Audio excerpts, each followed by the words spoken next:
homtuun har'an geenye ture.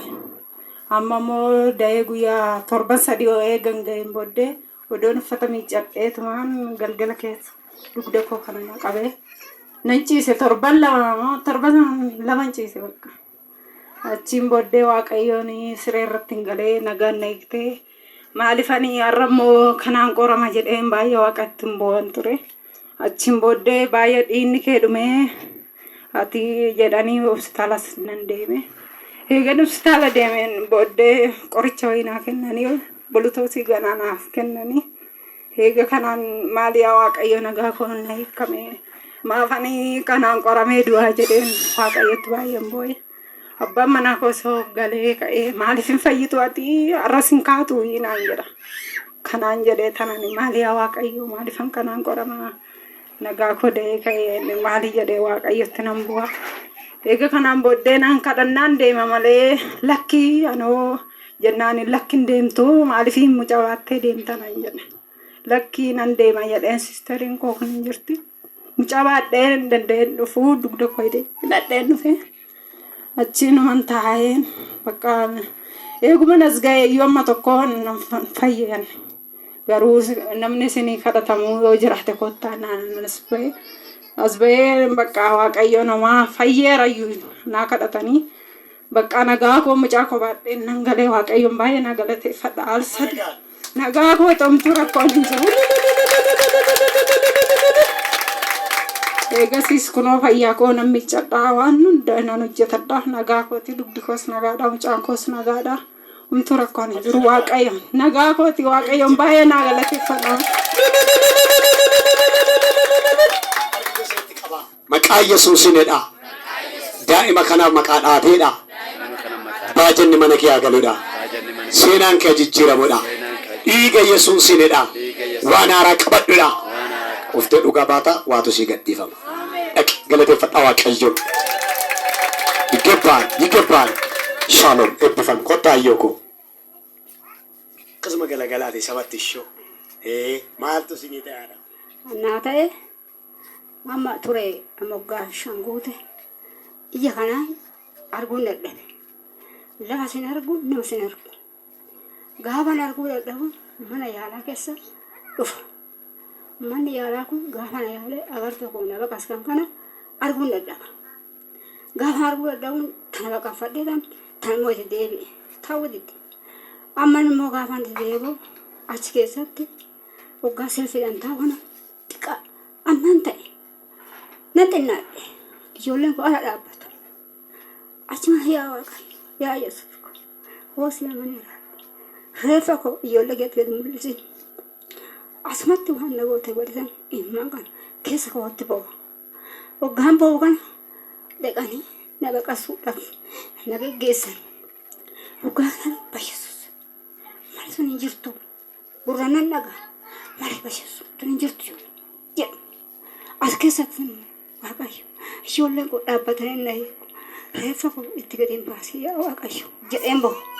Wagganumaan na ciibsanii waggaa baqasan kana hin jiru. Yesus Kristus waan fayyaa kana argadhe fayyaa gayyaan ijoollee biyya dhaqee ani birri dhibban kaffala as keessatti jira jechuudha. Achumaan namoonni na kaasan kana kana deemee dadhaba maal ayyoo arguu dadhabdeedhaan hin jedheen si baannuudhaan hin jedheen gaafa kanaa ijoolleen na fuudhe gaafa kanaa iddoo tu'aniiti. Saat na mul'ifne dhaqanii na ciibsan.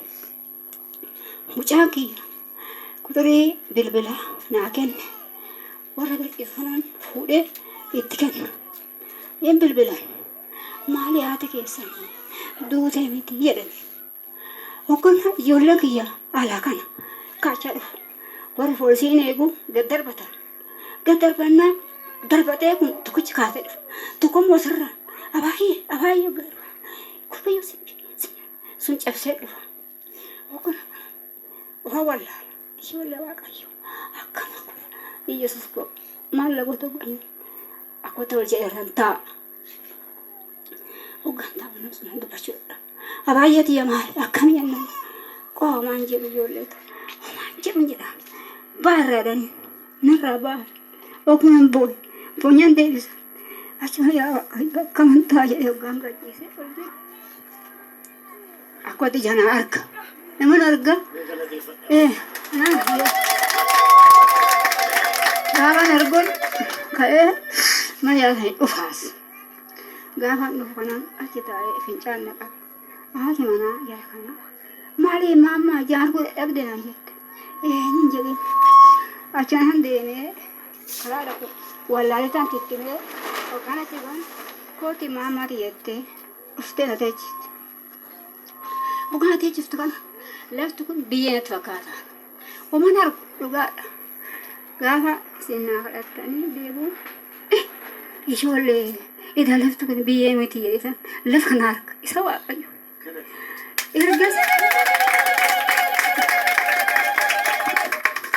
anti ittime akkanatti deemu sun ofii kiyaan deeme bakka nage inni immoo waaqayyo gaafan asii gal biyya gale waaqayyo maal godha asaan deebi maatii keetti gaafan jedhu karaa wara abidda gargara abidda egaa yaa waaqayyo isaan gal iyyan gal karaa wara handaanni hin beeku asiin daandii kana keessa eessana dhaxxa waaqa koo yesuus koo biyya gaafa kana bilbilan maali abaayee achiin kootti jedhu asiin koo ijoollee jaanna dhugaa qabatti dande kootti abaayee eessuma yaa waaqayyo yesuus koo fira sigan ilmi koo na baran jiru intalli toon jirtu kana keessa makiinaa kee naa ergi yaa waaqayyo jedhee kan ta'u hoggan mucaan kun jalbu keessa jira natti imamma yoo maal ka jirtu naan dhufa ilma koo uffata kee erga namatti jedha uffata koo san karaa waraan dhufa karaa hin jira kana keessa na baaftaa kan jiru odoo maana gardeen isa waaqayyo ulluuqe bakkaatu farke waaqayyo godhannaa dhaafi waaqayyo eebbisa sanuma eebbu sanuma ooyisu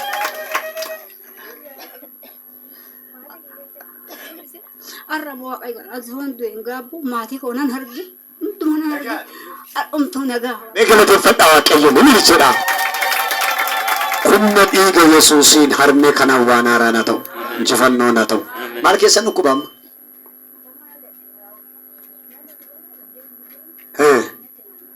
sinii zoora saate kanaa kee lola'uu dhiiga walichaan nagaa fayyaa sammuu kanaaf nagaa kallattii kamiin ilaarina dhiigas fakkaatee kallattii kamiin kan sinitti xiyya darbatu bushaa'u amaan siniin danda'in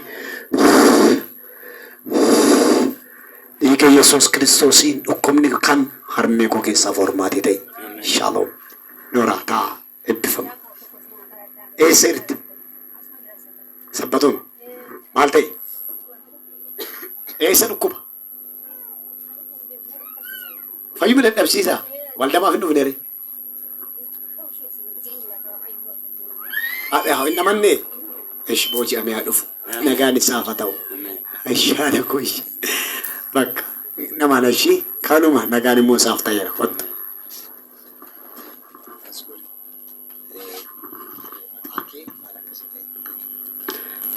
ani maqaan koo Gammadduu Jabeessaa jedhama.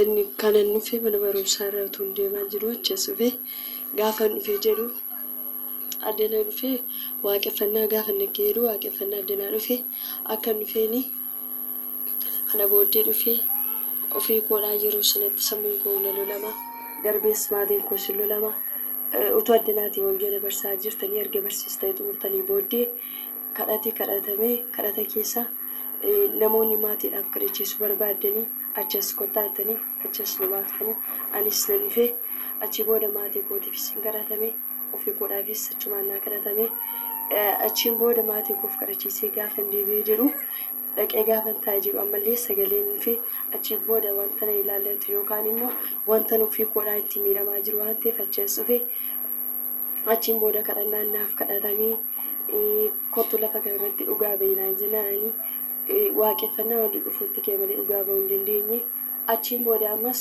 gaafa ala sadaffaa isaatti ammas namni dhukkuba akkasii qabdu kottachas bee jennaan dhibeen sun immoo dhibee ulfaataa waan ta'eef gaafa karaarra deemullee karaa dheeraallee deemuu hin danda'u akkasumallee dandiyee taa'ullee hin danda'u akkas mudhii kanarraa kan irraan asii gadi gara qaama kottasii gadi waan na yaatuuf yookaan wanta fayyuuf sagaleenis gaafa na bukkee ga'ee jiru akkasitti waaqayyoon itti dubbate akkasitti dubbate anis gaafa sana achas bee dhufee nan kadhachiisifadhe gaafa kadhachiisifadhe jiru waaqayyo karaa hundumaan illee na gargaareera. Anillee kan hundumaa irratti illee as ba'ee dhufee dhugaa bahuu hin dandeenye garuu achiin booda idaal kan illee baay'ina dhukkubaa ture waraansaan kan jedhamus naa kadhatameera waan ta'eef baay'ina dhukkubaa waan tureef iddoon ciisuutii illee ammoo dhiyoo ka'ee achii booda qee lafa kana irratti dhugaan ba'a sababan dhugaa bahuu dadhabeef amma kan inni itti deddeebi'e kan jedhamu lafa kana irratti waaqayyoon galateeffachuu dhufe kanaaf iyyuu sabni waaqayyoon naa galateeffadhaan isin galateeffadhaa dabalaa galateeffadhaa harka keessatti qaba maqaa Yesuusinidha. Taa'ee keessatti argama bushaa'uudha. Har'aa ka'ee fayyinni keedhaani. Kan dhugaa ta'uudhaani. Kanuma dhaqi barri kee dhufan. Shalom kottu. Mee galateeffadhaa tokko waaqayyo isa fayyisu kana. Mootii nagaaf galanna ta'u. Atis illee maqaa kee maal akkasii ta'e. Maqaan koo Surraatuun jedhama. Waa'ee maatiitiif kadhachiisee hin ture. Ji'a tokko ol ta'eera. Garuu dhufee dhugaa bahuu hin dandeenye. Gaafa silkiinaa dawwalammaa jiriini gaafa hundumaa dubbii namana naan jedhu maatii keenyarraa kan dhalatan osoo hin taane mucaa waan ta'e nu bira jira ture. Kazaa inni maaliin akka inni dubbii kaasu hin beeku. Mana keessatti gaafa hundumaa gaafa naa dawwalan mucaa koo bakka akkanatti dubbiin akkanatti ture akkanatti wal lolaa turre naan jette. Garuu ani maal akka ta'e hin beeku maalirratti akka isaan wal lolaniis hin beeku gaafa hundumaa dubbiin natti dubbatama. Kazaa baqaan immoo ofii korroo osoo hin taane maatii qofan baay'ee dhiphadhan ture. Bakka kanaan nan gaddan ture gaafa hundumaa nan gadda kanaan booddee guyyaa tokko murteeffadheen baqaayoon akkanatti dhaqee kadhachiisee fi waaqayyo nagaa buusuu danda'a jedheen dhufee addanatti maatiidhaaf kadhachiiseen ture. Kazaa erga gaafa sanaatti erga gaafa dhufee kadhachiisee dubbii tokko natti hin dubbanne turan. Torbanarraa warri maatii keessanii fi ani isinii kadhadhee akkana ta'e as baa gaafa jedhanii isin baane zimmedhee mantaa keessa kootti natti dhaga'ama garuu wanta na dhawuus hin beeku gaafa hundumaa nan dhufaa garuu dhugaa bahuu hin dandeenye. Torbeerraa galgalaa kan gargaarus mucaa sanaa maatii makeenyarraa hin barsiisu isaanumatu gargaara ture. Garuu isaan keessaa maatuma keessaa mucaan ba'ee obboleessa kiyyaanii gannaa ba'e yoo dhuguma akkas taate yoo dhuguma maal taate mana wanta meeseejii barreessee isuma gargaaru sana deebisee namallee irratti koratee irratti ijaarratee dhufee gaafa namni kun isaan mucaanis hojjetaa wayiidha. Gaafa inni poolisoota dawwalatee waammatee poolisoota wajjin gadi ba'u mucaan sunis utuma mana keessa taa'u wajjin nyaatu wajjin dhuguutu nama 4 irratti ijaarratee dhufe. Gaafa gadi ba'anii akka tasa isatu dura gadi ba'ee dhaameera garuu. Dhaameera miillatu xiqqoo miidhamee garuu eddasii erga inni gadi ba'ee poolisoonni qaqqabanii mucaan sunis qabameera naamne jedhanii kun hundi nu waan ta'eef kan obboleessi koo dhaameef sunis sababa kan ta'eef sababan dhufee dhugaa bahuu dhiiseef.